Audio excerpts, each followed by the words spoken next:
Hi and welcome. My name is Pastor Chad Veach from Zoe Church in Los Angeles, California. We all just watched an incredible film called The Heart of Man. And I want to say thank you for joining us for our after show.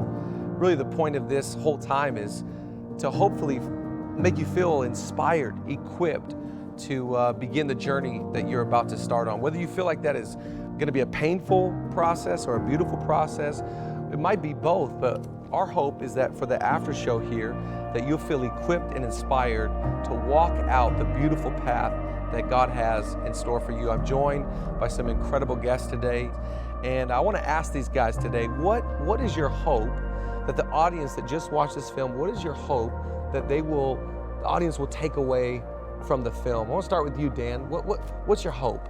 Well, I know people are going to walk away going, that was an incredible, beautifully done film. But what we really hope for is that people will have a sense of humility, knowing that everyone struggles sexually. Instead of being able to sort of look at a certain person and go, I bet they do, or I bet my husband does, or my wife does. For us to be able to have that humility, to be able to say we share common reality with regard to our struggles. But even more so, I'm hoping people walk out with a sense of hope, that I'm not bound to shame, that this is not inevitable, that I will struggle in this kind of way, that there really are roots for deep change. How about you, Bruce? I was really hoping that people would realize that the face of the Father represents the heart of the Father in the cave. It's in the cave that makes me weep and also enjoy so much of what God has for me, that no matter where I go, He can reach me and He will relentlessly love me. I love that. Yep. Jackie, how about yourself? Yeah, I mean, I think one thing about everyone's story to a certain extent is you realize how messy life gets. You realize how sin kind of makes us a little bit filthy, but yet at the same time, like, Jesus really is able to clean us and cleanse us. And so that nobody's story is impossible, or nobody's story can't be redeemed. Like, that's what He does. That's why He came, you know what I'm saying? So like, He really is a good Savior. And I think the stories that we all share really show off what He does. Trey, I want to ask you, your guys' story, first of all, so remarkable. You guys are heroes to me. And I loved your testimony. What did it take for you to start walking in the light? Maybe talk to some people here in the audience. They just watched the film. What would you say to them? Yeah, well, as one who hid for so long, one of the mistakes I made, as Dr. Allender alluded to, I was immediately just telling everybody. And there was some harm that came from that as well. I didn't really understand at that moment what safety looked like, safety in relationships, who could really bear the weight of some of the things that I had to share. But finding those people, finding that healing community has made all the difference. I mean, and of course my journey was alone, having to really learn, because I spent so many years avoiding pain, and that's what drove so much of my shame, is that I'm hurting, therefore I must not be doing it right. God's over there kind of in the audience watching, I need to fix this so He'll be more happy with me, so that I will be able to check the box, get the thumbs up. But to realize really the healing journey that I discovered really by accident is really going into the pain. And so for those maybe who want to leave and just really want to keep everything locked up in that vault, that the courage it takes just to open it and trust God with that He wants to meet them in those painful places. And that, it's like an infected sore, putting a Band-Aid on that's not going to help. It's going to hurt though for all that infection maybe to come out. But that's part of the healing process. I love that whole thought. We're only as sick as our secret. And so hopefully the audience, many people are watching this going, I don't want to live sick anymore. I can actually walk in freedom. I can actually talk about this now. Jason, a filmmaker, a guy that's really put this whole thing on, what would you say to people that you want to encourage them walking in the light? I think the insidious lie that shame gives is that you're alone and you're the only one struggling with this. So you better not tell anybody, because no one is going to appreciate it, or they're going to judge you for it. And I think we see that in the cave. At the end of the film, we reveal there's more guys in the cave. In fact, the cave is full of more people. But the prodigal never knew, because he was so focused on the pain and then eventually the self-abuse that comes on the heels of believing the lie for so long. You're going to inflict your own damage. the character of shame in that cave actually disappears, and the prodigal continues the harm, beating his head against the wall because he's believed the lie for so long. And I think we can all remember and think about those lies that have been in our own story and the things that we've believed for so long that they become self-talk and we just do it ourselves. And I think when we get so focused on that, our head's not up and we don't see there's a whole cave full of people. And maybe if we saw each other, we wouldn't be banging our heads on the wall. Maybe we could encourage each other not to. Or I could put a hand in there and stop him. Or I could put my arms around him and say, I'm starving too. So I think we got to get our heads up and realize that we're not alone. That's right. We're not the only ones struggling with this. Not one person in the theater is experiencing something in their story that is not being experienced by someone else in that exact same theater. Yeah, I don't think there's anyone in any of these Fathom events that are sitting there going like, wow, that must really suck to go through that. I think every person's relating. Every person's going, I see myself falling off the cliff. I see myself being lured away. I've seen myself in that cave. I've seen myself at the banqueting table, and I know what that feels like. We're all putting ourselves in so many of the scenes. Justin, you're they haven't let you talk yet. I talk. I have a voice. I think the thing that I hope that people throughout the weeks and months following this, there are certain images that are burned in all of our minds after watching this, certain things that I've watched it several times that still choke me up. And I think in the weeks and months following this, I hope that people remember those moments where they realize that God actually liked them. If nothing else, that they know that whatever is to be had after this is only going to be had in a relationship with a God that likes them. And to just remember that, remember those moments, remember those things you saw in the film, and go back to that place on a constant basis and be like, okay, he likes me, let's start again. What was it like to play the prodigal? I think that the thing that stands out to me the most, we were filming in the cave for 2 days. And I mean, it was dark and dirty, and there was plenty of motivation as an actor to feel like you're being tortured, especially working with Adrian, our stunt coordinator, who played Shame, who was just totally pulverizing me. He's not a gentle guy. And I remember being in those moments and just asking the Lord to help me portray that just everybody would be able to see their own brokenness in the story, that it wouldn't be a gender thing, it wouldn't be a sexual thing, it would be whatever. That people would look and say, God, I felt miserable like that. I felt beat down like that. I felt worked like that, right? So it was my whole desire, I guess, and just the experience of the prodigal, like over and over again. Me and Jason would talk on the way to set every day. Over and over again, the experience of the prodigal was just tell as many stories as possible. And I didn't have any words to use, but the script, and everything, but just live as many stories as possible by the grace of God in this film, so as many people that watch it can be reached. That was what the experience was like. So it was pretty intense, but it was really awesome. Then to walk through all those things and experience the redemptive moments as well. Wow. Just to live that, it felt really beautiful. I don't know how much of our audience tonight figured this out, but at the beginning of the film, the father is making his way down this path. He's hacking his way, and that path ultimately leads to a cave. And that cave is where the prodigal ultimately finds himself. Wow. But he hasn't even been born yet, and the father's already preparing the way back for him. And I think tonight, it could be that moment.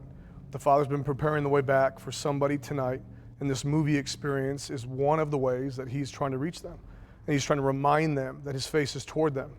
In the midst of their darkest moment, he's actually there with his arm around them.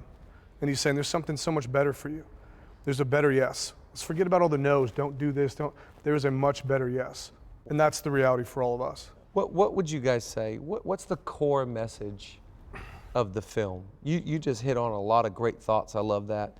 By the way, we appreciate you, Jason, as being the spearhead and taking on this project, done such a wonderful job. Many people haven't seen your face yet, but this guy right here really has made so much of what you're experiencing tonight happen. What's the core message of this film? I think that the gospel is a lot wilder. Wow. A lot wilder than you ever thought. And that your own heart, frankly, is a lot darker. And if you can own the fact that the goodness of God is a lot wilder, and your own darkness is not going to in any way snuff out any of God's goodness, then if you can hold that paradox together, something's going to begin to change in your heart. This movie has a message that is not like the prodigal learned his lesson and now he's going to pay attention next time and he's going to work harder. He's going to fix this, and isn't God good? No, the message is you can't work on your shame. So don't try. It's not going to work out well for you. Only God works on shame.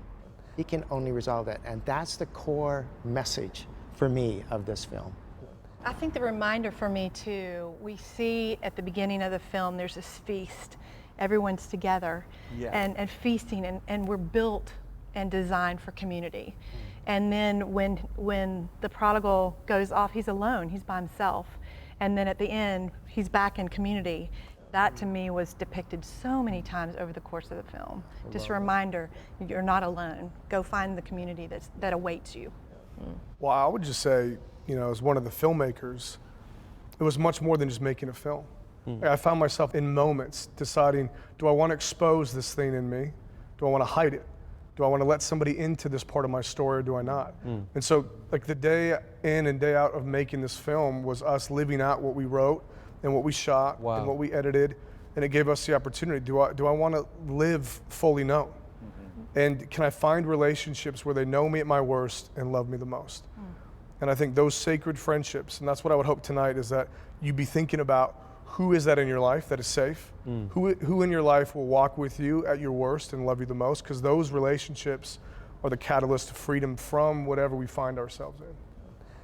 There's so much honesty in the film. I mean, in this room, so much honesty. And yet, it's not bound to shame. It's possible to be able to tell something of the worst of our lives, but not be bound to shame, but to have, as you described well, that banquet of sensual play, laughter, joy.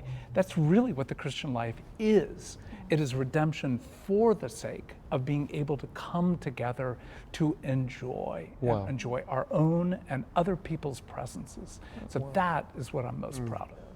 I'm leaving this film with so many of visuals of when I get into the day in and day out, long past this film, I've got these visuals imprinted in my mind of the Father pursuing me, the kindness of the Father that leads to repentance, all these things that are those reminders well after, again, the film, to remember. I love what they've been able to do through this movie of just depicting that for all of us.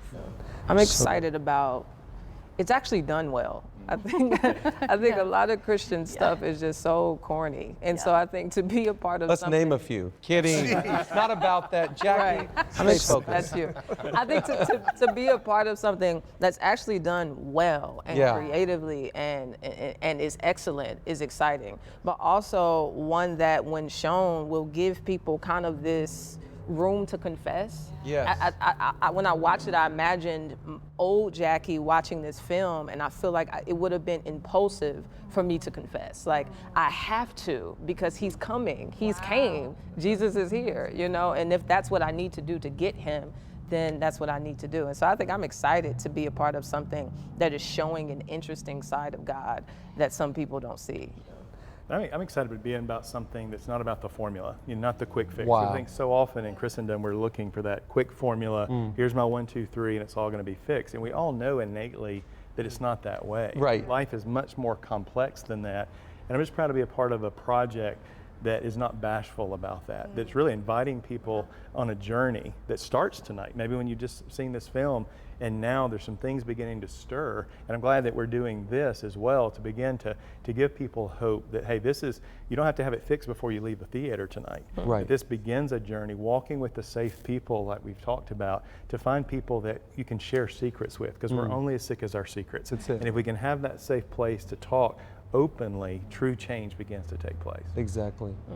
Talk to me about this. Some of you guys, you're in a film together, but this is the first time some of you guys are meeting. Is that tell me about what's it like to interact with each other? I just want to know, did you really jump from that cliff? I did. Stop. Did you really? I did, yeah. It was psycho. How high was that? It was like somewhere around, I don't know, I'll let Jason answer this question. He always makes it sound better than it actually was, so I'll let him answer. Well, I know, because every foot we went up, money went up. The liability. Well, the truth be told, we got to set that day and we had planned to jump off a much smaller cliff. He had planned on it, the crew had planned on it, And when we got there, there were some people there already, and we saw another cliff that looked much higher, and we thought this would be better. And so we walked over to that edge with Justin. He was open to exploring it, and I just remember seeing him look down, look back up, and he looked at the director and I and just said, this is one take. This is one take only. And so we ended up doing that. We had our stunt coordinator do the walkthrough, and he did it. The thing that shocked me, though, that we didn't talk about was he locked in on that horizon. And at that time in the film, you know, he's being wooed by something else. He's being enticed by something else. And he committed to that so much. And he looked at her and did not look away. And he looked at that place on the horizon all the way down to the water. And I remember when he got out, I asked him, I said, what were you thinking? And he's like, every captive free. And we all have that moment where we lock in on the horizon. And again, to your point, it could be sexual or not. There is something in our story, in our life, that has grabbed our attention like that. Yeah. And we have an opportunity. The Father's playing vigorously behind us, wooing us back, inviting us to play the melody with him. And he will never stop playing. His melody will always be. And even if we go off that cliff and we find ourselves back at the edge of that cliff again, you know, because at the end of the film, the prodigal's back on that cliff again. And you've got to be thinking to yourself, he's gone through all this stuff. Like, why in the world would he be there again? Right. The Father's still playing. He's not grabbing him by the neck and pulling him back. Yeah. He's just playing still. Wow. Jason, as you were sharing that, isn't that a picture of our lives? We think this is the plan, but yet there's a bigger plan. There's a bigger story, and it is wild, like you were talking about. Terrifying. Earlier. Yes. I mean, seriously, when we're asking people in this movie to begin to grapple with their own sexuality, I can imagine after this after show, people walking to their car with that question of, do I say something? Yeah. Do I not say something? Do I confess? I mean, you know, there are just some important questions that people have got to wrestle with. And there are, as you put it so well earlier, there are no quick cures here. Just confessing is not going to make it all better tomorrow morning. But the ability to say, I am not going to live a life of deceit. Then eventually, I have a context, my spouse, my friends, trusted people, to begin to share that story. Well, and Jason, to bring your point back, is he's on the cliff at the end of the movie, but again, there's that reminder of the relentless pursuit. He doesn't go off the cliff at the end. He turns back and goes toward the Father, and that was, to me, just such a beautiful picture. Is that we're going to get it wrong, but we're also going to get it right, and the right is remembering the love of the Father. And that is the hope. That no matter how many times we've gone off that cliff, and all of us have gone off that cliff many times, you can turn back and he'll still be there. He's not going to get further away. He's not going to play a different tune. Right. He's not going to stop playing. He's going to keep playing. And you can walk back and play. And he wants to play with you. That's one thing that Dan did a great job in the film, is just emphasizing that he's at your bed in the morning and he wants to play. He wants to explore the cosmos with you. He wants to go with you on your ride to work. He wants to be with you on the ground as you play with your kids. Like, he cares about those moments. And I don't think we get that or grasp that. I think the gravity of that is so big, and you did a really good job of explaining that. You did. I love that. I mean, you were scripted. I'm kidding. It wasn't. I did exactly what you asked me to do. I'm glad you brought it to Dan, because Dan, I want to ask you, you've been a leading voice on sexual abuse for so many years. What did the film do for you, and what are some messages that you were really appreciative that we talked about? Well, the fact that none of us are done. I mean, just having watched the film at least a handful of times, going, there's so many more things in my own life that I need to address. And that intersection between shame and past trauma and abuse, it's always there, always working to bring us back to that sense of we're not enough, we're worthless, there's something ugly and unappealing about us. If we have the courage to walk into that rather than ignore it or pretend it doesn't exist, then we're going to be miserable. In some ways, this film is really meant to own parts of our own story that will make us miserable, but all for what purpose? Not, as you put it, several put it so well, not to be able just to do it better, but to be invited to a party that none of us deserve to be at, and yet we've got a place and our name is there in order to be able to play and celebrate with the God of the universe. One of my favorite lines of the film is when you say, lust is desire gone mad. Talk about that for a moment. Well, I just know that when we're talking about sexuality and lust, people get too hyper-focused on certain elements, but we can lust to have children. We can lust to get rid of our children. We can lust to have more power, more money. And almost all of those exactly is that cliff. It's a cliff that's going to take us away. So if we don't deal with the fact that we are all fundamentally idolaters, we've got gods that are not God, for us to own that and to know, and that's one of the things that, again, the film did for me, was to ask of my own heart to go back, how much do I look forward to the party? Is it really what my heart most wants? And just seeing the imagery, it was like, yeah, I want to eat and drink to the glory of God. Amen. To the glory of God. I like how you slid that in there. To the glory of God. I think that's, so well said. Watching the film, that visual of the banqueting table, the feast, the community, the multi-generational, I was thinking, why would you want to be anywhere else? Right. Wait, I've compromised some forfeit, something that will never amount to the joy and the community that God has presented for me. Why would I ever choose something different? I love that scene and that picture that, you end up, Justin, you had a rough go. Very lost. Thank God for grace. What were you guys eating there at that table? Was it steak? Did you guys do gluten? We had a pig or two, like whole Kahlua pig So not roasted in vegan. the ground. The guy our friend of ours that did this food, it's like literally one guy is up there on the side of this mountain in the middle of nowhere. Wow, I love that. Bruce, when you saw that table, what does it make you think of? Well, it makes me think back to your question of why wouldn't I always want to be there? Right. Yeah. Well, it's partly because I want to be known, and I'm afraid that I will be. And I've got this thing going on all the time, even now. I still wrestle with it. And that's one of the things I'm most proud about the movie is that it speaks to me that I can't get well on my own. I cannot get healthy in isolation. I must have this community. And it inspired me, it empowered me to believe that again and again and again. When I saw that scene, I thought of today and I thought of heaven, specifically because it was so many different kinds of people.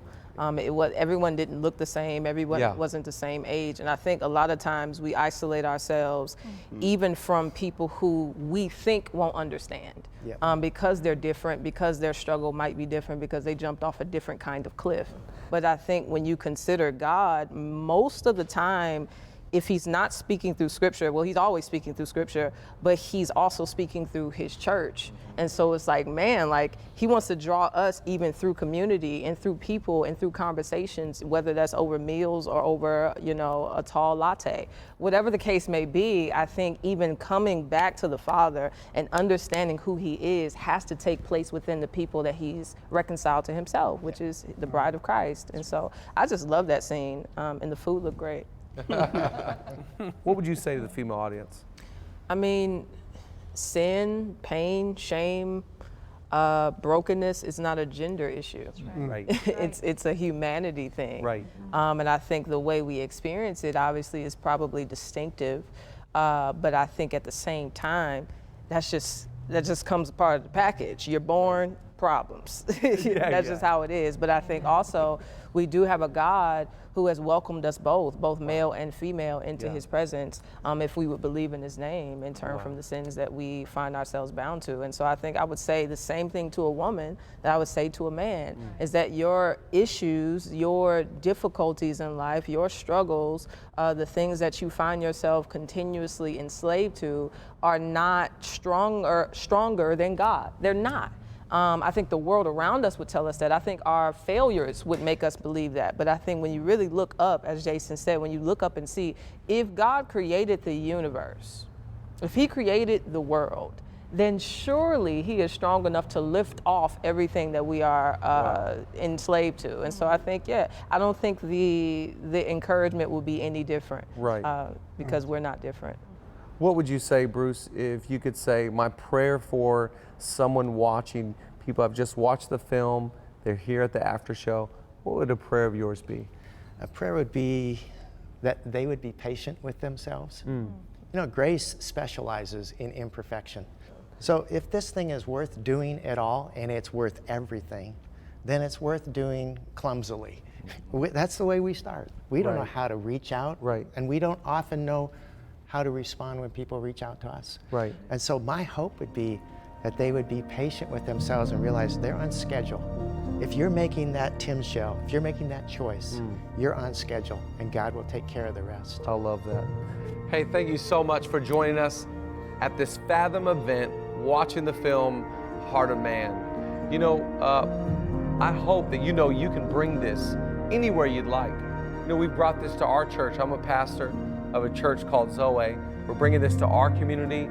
Pastors, if you're out there, you can bring your church along to be a part of this film. Or maybe you feel like you want to do some personal reflection, take some time for yourself to process what you've just learned. You know, that's why we've created for you the Heart of Man curriculum. Really, the heart behind that is to serve you, so you can identify what God's saying, identify some key steps that you need to make in your journey with Jesus. We're believing that as you go through the curriculum, as you read and you write, as you learn about these things, that you'll have a greater understanding, not of what the movie was trying to say to you, but of what God is trying to say to you. Remember, there's nothing that you've done, there's no place that you've gone that's so far away or too bad for God to love you. We love you, we're for you, and we're with you. God bless.